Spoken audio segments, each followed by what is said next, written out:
दोस्तों नमस्कार। आप देख रहे हैं बुद्धा इंस्पायर्ड। योगी जी के इस तथाकथित राम राज्य यानी कि उत्तर प्रदेश के बहराइच जिले की जिला अदालत के एक घोर मनुवादी न्यायाधीश के एक निर्णय ने संविधान और संविधान निर्माताओं की मूलभूत सोच की धज्जियां उड़ा के रख दी है। दरअसल 13 अक्टूबर 2024 को बहराइच जिले के महराजगंज क्षेत्र में हिंसा भड़क गई थी। इस घटना का वीडियो जब सामने आया तो राम गोपाल मिश्रा नाम का एक शख्स एक मुस्लिम समाज के व्यक्ति की छत पर चढ़ के पहले उसका हरे रंग का इस्लामिक झंडा हटाया था, बाद में भगवा झंडा लहराने की कोशिश करता है। इसी बीच में एक तरफ से गोली आती है और राम गोपाल मिश्र की मौत हो जाती है। इस पूरे प्रकरण की सुनवाई करते हुए बहराइच जिला कोर्ट के ऊपर जिला जज पवन कुमार, जो संविधानवादी नहीं बल्कि मनुवादी हैं, ये बात मैं ऐसे ही नहीं कह रहा हूं। इस प्रकरण में एक आरोपी को मृत्युदंड और 9 आरोपी को उम्र कैद की सजा सुनाते हुए उन्होंने जो फैसला सुनाया है, उस फैसले में मनुस्मृति के एक श्लोक को कोड करते हुए न्याय देने की कोशिश की गई है, जबकि अदालत के किसी फैसले में मनुस्मृति या उसके श्लोक को कोड करना संविधान के अनुच्छेद 13 का घोर उल्लंघन है, जो कहता है कोई भी कानून या परंपरा जो संविधान के मौलिक अधिकारों के विरुद्ध है वो शून्य हो जाती है। और मनुस्मृति असमानता से भरी हुई एक पुस्तक होने के कारण घोर संविधान विरोधी, कानून विरोधी, लोकतंत्र विरोधी और सामाजिक न्याय की अवधारणा की विरोधी है। ये मैं नहीं कह रहा हूं, बल्कि भारत के संविधान की प्रस्तावना में जो सेकुलर शब्द है यानी कि धर्मनिरपेक्ष या पंथ निरपेक्ष भारत के स्वरूप को बताया गया है। ऐसे में महज दक्षिणपंथी टोले में शामिल होने के लिए और सरकार की नज़र में नंबर आने के लिए मनुस्मृति के श्लोक को कोड करते हुए न्याय सुनाना संविधान के साथ ही संविधान निर्माताओं का भी अपमान है।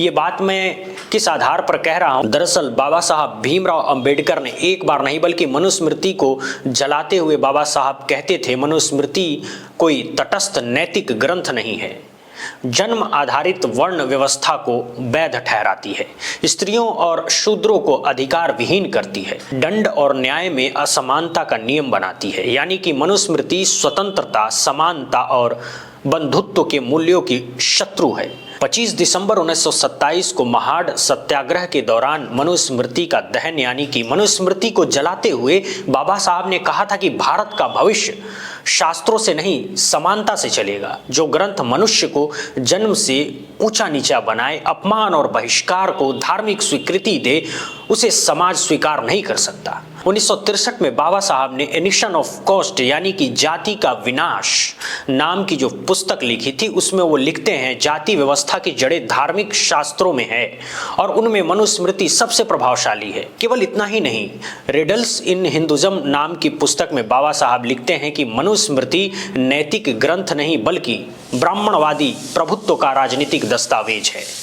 मनुस्मृति साबित करती है कि कानून अलग अलग वर्गों के लिए अलग अलग थे, अपराध और सजा जाति देखकर तय होती थी। इसीलिए बाबा साहब ने मनुस्मृति को दहन करके उसका सांकेतिक विरोध किया।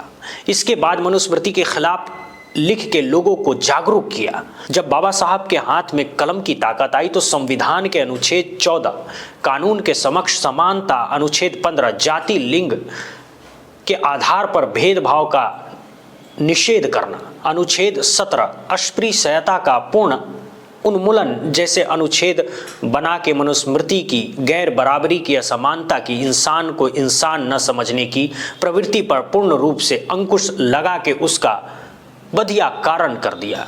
इस लिहाज से देखें तो घोर संविधान विरोधी लेकिन घोर मनुवादी एक ब्राह्मण जज द्वारा ब्राह्मण समाज के व्यक्ति की मृत्यु हो जाने पर मुस्लिम समाज के अपराधियों को कानून के हिसाब से नहीं बल्कि अपनी ब्राह्मणवादी और नफरतवादी सोच के हिसाब से मैक्सिमम सजा दे दी जो वो दे सकता था। हालांकि मैं सजा के स्वरूप पर सवाल नहीं उठा रहा हूं, क्योंकि ये तो उच्च अदालतों में चैलेंज किया जाएगा कि पवन कुमार शर्मा ने कानून के हिसाब से या अपनी ब्राह्मणवादी मनुवादी सोच के हिसाब से ये सजा मुकर्रर की है। लेकिन सजा देते हुए मनुस्मृति जैसा घोर संविधान विरोधी ग्रंथ के किसी श्लोक को कोड करना ये पूर्ण तरीके से भारत देश के संविधान, लोकतंत्र और सामाजिक न्याय के विरुद्ध है।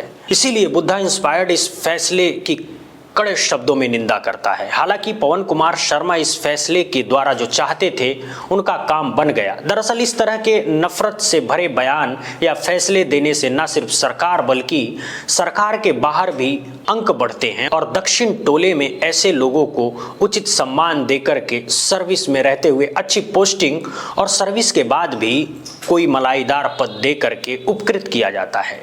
पवन कुमार शर्मा ने सस्ती लोकप्रियता हासिल करके स्वर्णाक्षरों में अपना नाम अंकित तो करवा लिया है, क्योंकि लोअर जुडिशरी में ये चर्चा इस समय आम है कि पहले निचली न्यायपालिका में कोई दबाव नहीं होता था, लेकिन इतना नहीं कि आप सरकार के मन के खिलाफ कोई फैसला दे दें और उसका ट्रांसफ़र हो जाए।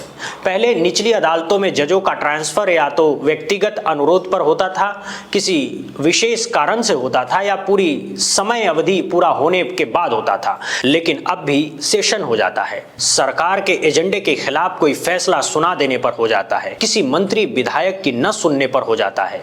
पहले अमूमन ऐसा नहीं हुआ करता था, यानी कि उच्च न्यायपालिका में जजों की नियुक्ति भले ही कॉलेजियम से होती है, लेकिन उस नियुक्ति को सरकार की प्रसाद प्रयत्न माना जाता है। अब लोअर जुडिशरी में भले ही एग्जाम पास करके पीसीएस जे बनते हैं, लेकिन अब उनकी भी ट्रांसफर पोस्टिंग काफ़ी हद तक सरकार और दक्षिणपंथी टोले की मदद से की जाने लगी है।